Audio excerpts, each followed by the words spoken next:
नमस्कार। इस समय हम मौजूद हैं हरियाणा क्षेत्र में शाबी नदी के पुल पर। आज इस शाबी नदी के पुल पर आना इसलिए हुआ कि रैंप को लेकर के विवाद पिछले कई दिनों से चल रहा है। आपने केंद्रीय मंत्री की ज़बानी कई वादे सुने होंगे, कई और भी बातें सुनी होंगी। शाबी को लेकर भी कई बार आपने जिक्र सुना होगा। आपको बता दें कि अगर इस पूरी शाबी नदी पर हरियाणा प्रशासन अगर ध्यान दे, पूरे तरीके से इस बांध पर ध्यान दे, इस क्षेत्र पर ध्यान दे, तो जो रैंप की समस्या है वो उत्पन्न ही ना हो। क्योंकि सबसे बड़ी समस्या ये निकल कर आ रही है। आज हमने पूरे क्षेत्र का ये दौरा किया और दौरा करने के बाद ये जाना कि आखिर इसमें समस्या में जो बाधा है वो क्या है। सबसे बड़ी बाधा ये है हरियाणा प्रशासन की लापरवाही।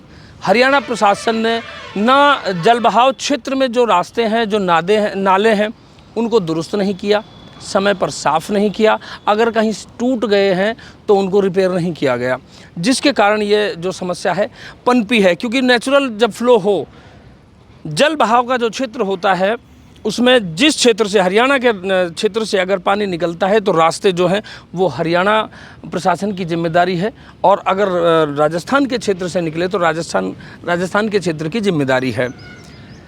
ये कितना बड़ा क्षेत्र आप देख पा रहे हैं। इस पूरे क्षेत्र में कितना भी पानी समा सकता है, जिसके कारण यहाँ का जो जल स्रोत है वो बढ़ पाएंगे।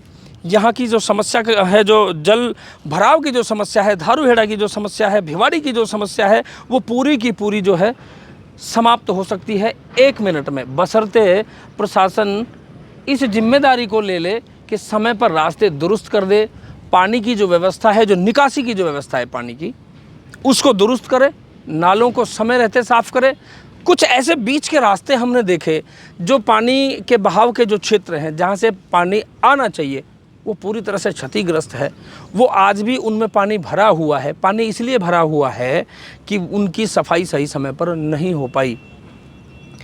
लबोलबाब ये है कि हम इस निष्कर्ष पर पहुँचे इस चीज़ को देखने के बाद में, इस पूरे माहौल को देखने के बाद में, कि जो हरियाणा प्रशासन है अपनी लाज बचाने के चक्कर में, अपनी कमियों को छुपाने के चक्कर में, दो क्षेत्र की जनता के बीच में एक रैंप बना दिया जो हरियाणा राजस्थान की सीमा पर भी है।